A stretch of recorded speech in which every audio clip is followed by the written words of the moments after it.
di tanah selatan. Oh, Multatuli, Multatuli. Berbicara Lebak, khususnya Rangkas Bitung, nggak bisa lepas dari berbicara Multatuli. Karena orang mengenal Lebak pasti akan berbicara tentang Multatuli. Saya punya pengalaman menarik tentang Multatuli. Tahun 2002 yang lalu, ketika saya ke Belanda, saya membawa kesenian Banten. Saya perkenalkan Banten di sana sebagai sebuah provinsi baru, tetapi orang sana tidak mengenal Banten.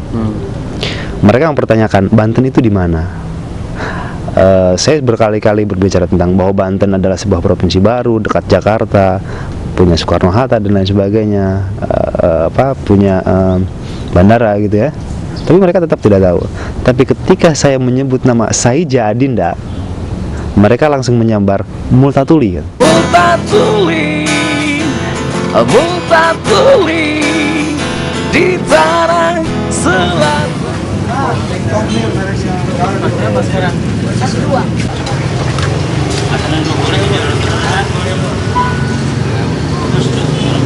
Ya, tentang novel Multatuli ya.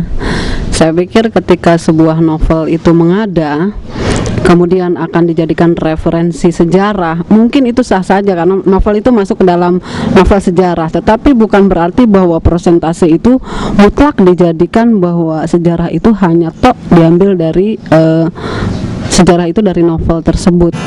Multatuli, Multatuli di tanah.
Oke, terima kasih.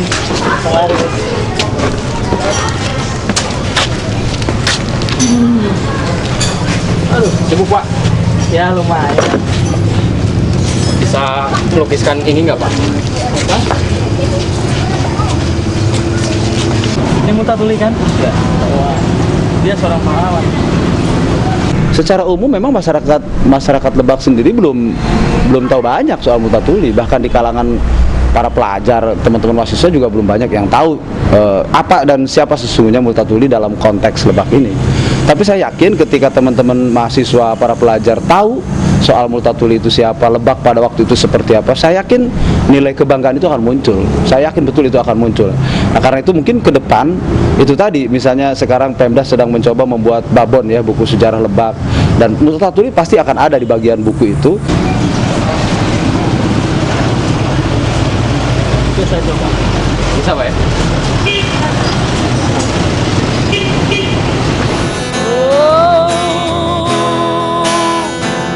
Multatuli, Multatuli di tanah selatan. Oh, Multatuli, Multatuli di tanah selatan.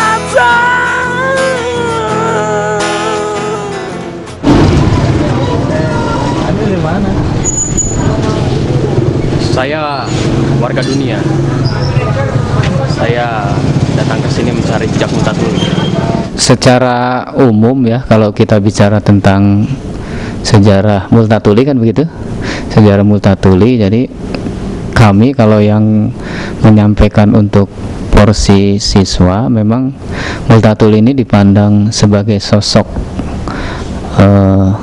ya orang yang bisa menempatkan porsinya, bahwa dirinya itu tidak banyak membela Belanda, justru Multatulilah yang menggerakkan hati bahwa orang Belanda pun sebenarnya ada yang simpati kepada perjuangan rakyat Indonesia.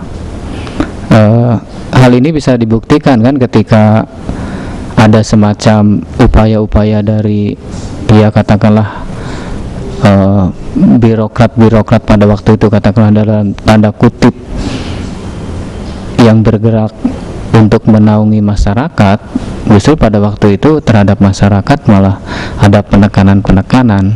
Nah, Multatuli ini justru berusaha untuk agar meminimalisir penekanan-penekanan yang dilakukan oleh birokrat pada waktu itu, sehingga apa yang dilakukan oleh Multatuli pada waktu itu cenderung kita bisa sebut sebagai suatu gerakan moral yang mau tidak mau kita sebut sebagai upaya untuk memperjuangkan hak-hak rakyat kecil gitu.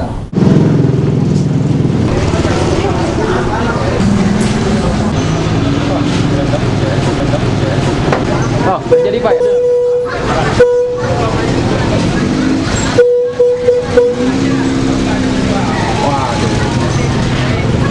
Wah, asik Pak. Oh, ngomong-ngomong, berapa Pak? Berapa apanya?